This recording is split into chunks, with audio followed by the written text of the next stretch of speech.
Hi mga kababayan, my name is Farah. 17 years na akong OFW. I vlog anything about OFW.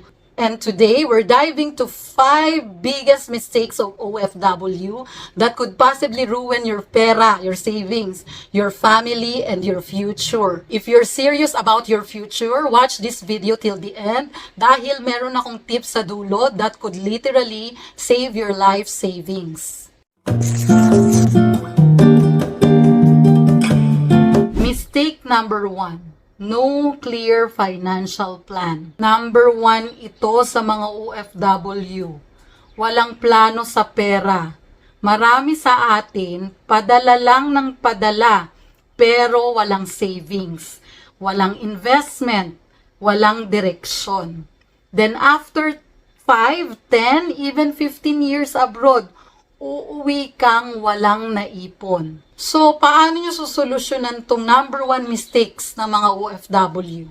Simple lang po, gumawa po kayo ng savings plan ng 1 year, 5 years, or even 10 years roadmap na mag-auto-save.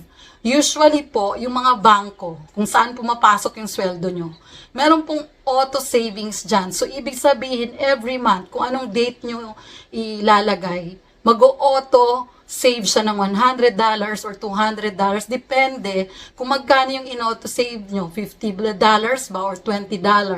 Or another option, pwede po kayong mag-invest. I-invest nyo po sa tama. Kumuha kayo ng 5-year investment. Yung year lang na kaya nyo. Huwag kayong kumuha ng masyadong mahaba na hindi kayo sure. Kailangan meron po tayong savings plan. Kahit 1 year. Sa Pilipinas po, pwede rin po kayong mag-save dahil meron na tayong MP2 ng under ng pag-ibig yan. So, pwede kayong mag-create ng MP2 account. Paano mag-create ng MP2 account? Tuturuan ko po kayo sa mga upcoming vlogs natin, kaya make sure nakasubscribe kayo. Number 2 mistake, living a social media life. Ano ba yung social media life? Yung post tayo ng Instagram lifestyle or Facebook, pero empty wallet naman. Masarap mag-post ng bagong iPhone, branded na bags, at bakasyon.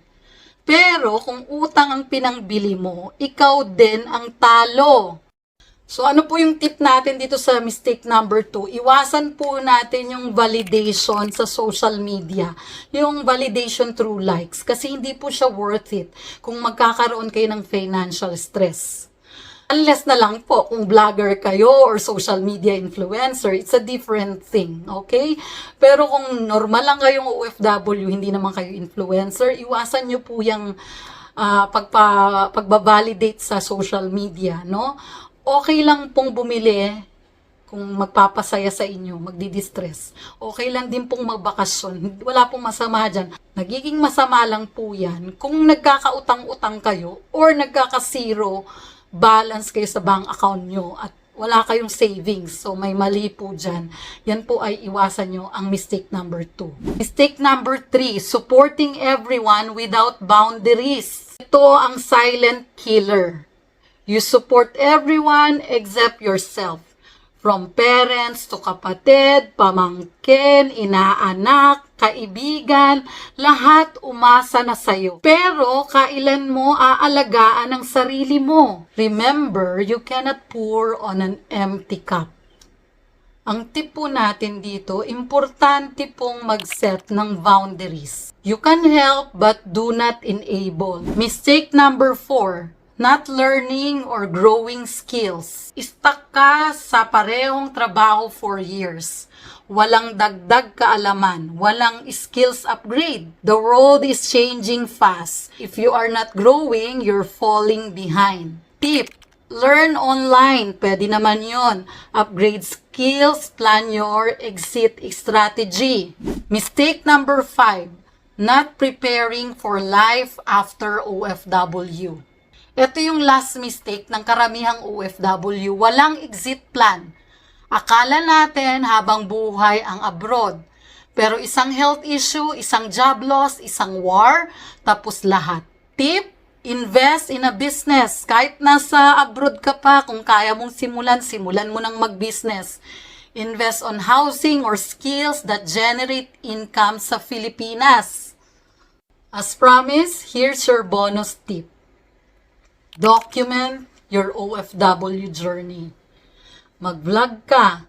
YouTube, kung hindi mo kaya magpakita ng mukha, you can do a YouTube faceless video.